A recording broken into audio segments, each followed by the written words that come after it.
Jiwa terpilih. Dua kata ini sering kita dengar akhir-akhir ini. Dari podcast motivasi hingga unggahan Instagram, banyak orang percaya bahwa mereka adalah jiwa terpilih, individu spesial yang ditakdirkan untuk sukses, mengubah dunia, atau memiliki misi spiritual. Tapi, apa sebenarnya jiwa terpilih itu? Apakah ini konsep nyata yang didukung sains atau sekadar ilusi untuk memotivasi? Di video ini, kita akan mengupas tuntas konsep jiwa terpilih. Apakah ini mitos atau fakta? Bagaimana psikologi, filsafat, dan budaya melihatnya? Mari kita selami lebih dalam dan simak sampai akhir.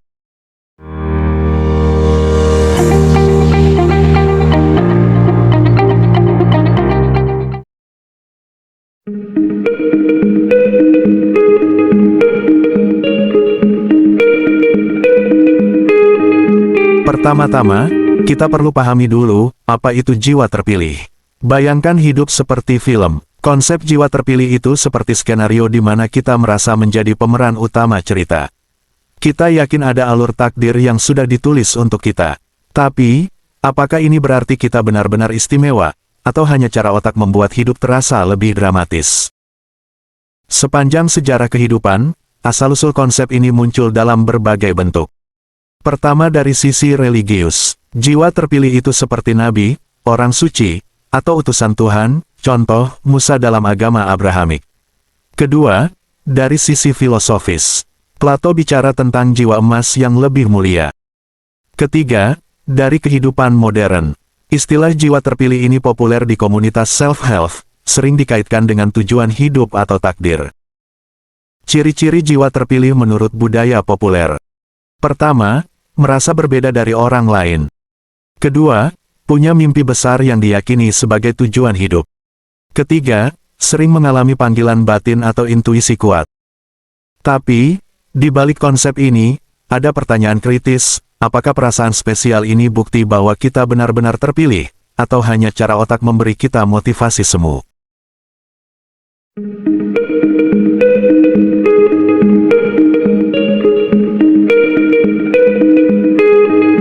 Ibarat game RPG, karakter utama selalu diberi misi menyelamatkan dunia. Pemain merasa spesial karena punya tujuan jelas. Nah, keyakinan sebagai jiwa terpilih mirip seperti itu. Saat kita merasa punya misi hidup, otak kita seperti mendapat quest, kita jadi lebih fokus, termotivasi, dan rela berusaha ekstra. Tapi ingat, kunci untuk membuka potensi diri bukan cuma merasa terpilih, tapi aksi. Seperti kunci tanpa gembok, percaya diri spesial tanpa kerja keras hanya jadi ilusi. Tapi keyakinan sebagai jiwa terpilih bisa menjadi ramalan yang terpenuhi dengan sendirinya. Saat seseorang percaya dirinya punya misi, ia lebih termotivasi untuk bekerja keras, dan ini meningkatkan peluang sukses. Contoh nyata, banyak tokoh sukses mengaku merasa ditakdirkan untuk perubahan. Steve Jobs pernah bilang, kita ada untuk membuat jejak di alam semesta. Dari perspektif spiritual, dalam kepercayaan tertentu, konsep karma atau reinkarnasi mendukung ide bahwa jiwa punya misi tertentu. Jika kita merasa terpilih, apakah itu salah? Tidak selalu. Tapi, kita harus bertanya, apakah perasaan ini datang dari keunikan diri atau kebutuhan akan validasi?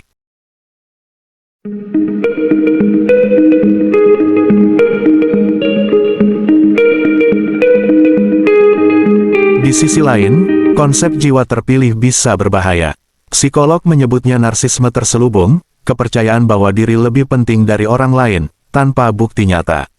Masalahnya, ketika seseorang terlalu fokus pada takdir, ia mungkin mengabaikan faktor keberuntungan dan privilege, menyalahkan orang lain yang tidak sejalan dengan misinya, dan depresi saat gagal, karena merasa telah mengkhianati takdir.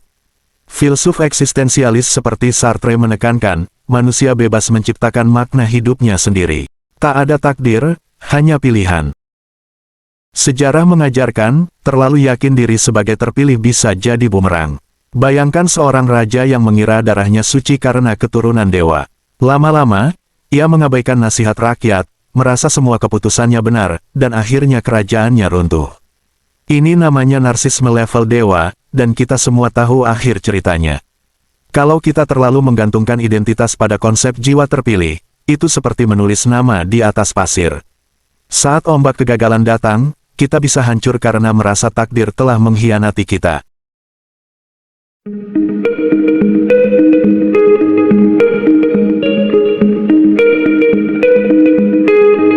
Otak kita itu seperti sutradara film yang tak mau diam. Setiap hari, ia mengarang cerita agar hidup terasa masuk akal. Saat kita bilang saya jiwa terpilih, itu adalah skenario yang ia buat untuk memberi kita peran penting. Tapi, apakah cerita ini fakta atau fiksi? Tergantung bagaimana kita menjalaninya. Percaya diri sebagai jiwa terpilih itu seperti memakai kacamata berwarna merah. Dunia terlihat lebih menarik, tapi kita mungkin kehilangan warna aslinya. Jangan sampai kita terjebak di balik lensa ilusi.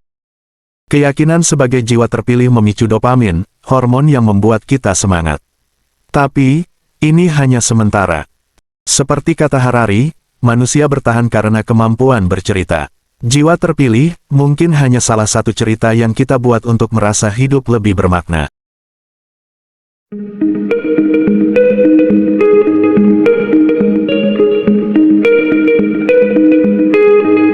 Setiap orang ibarat biji tanaman unik, ada yang jadi pohon oak, ada yang jadi bunga matahari. Tapi, biji tak bisa tumbuh sendirian, ia butuh tanah subur, air, dan sinar matahari. Percaya diri sebagai biji spesial itu baik, tapi jangan lupa, kitalah tukang kebun yang harus merawatnya. Daripada sibuk bertanya, apakah saya terpilih, lebih baik pegang kompas aksi. Takdir itu bukan jalan lurus yang sudah diaspal, ia seperti peta kosong yang kita isi sendiri dengan langkah-langkah nyata. Jiwa terpilih bukan takdir mutlak, tapi pilihan untuk bertindak. Setiap orang punya potensi unik, tapi kesuksesan juga dipengaruhi kerja keras, lingkungan, dan keberuntungan. Apakah jiwa terpilih nyata? Jawabannya ada di tengah. Percaya bahwa kita punya potensi itu baik, asal tak lupa bahwa kitalah yang menulis cerita hidup sendiri, bukan sekadar menunggu takdir. Jika dengan merasa terpilih membuatmu lebih rendah hati dan bersemangat berbuat baik, kenapa tidak? Tapi ingat, keistimewaan sejati lahir dari tindakan, bukan sekadar label. Kamu bukan terpilih karena merasa spesial. Kamu spesial karena berani berbuat baik. Bagaimana menurutmu? Apakah kamu percaya konsep jiwa terpilih? Share di kolom komentar. Jangan lupa like, subscribe, dan nyalakan bel notifikasi untuk konten mendalam lainnya. Sampai jumpa di episode berikutnya.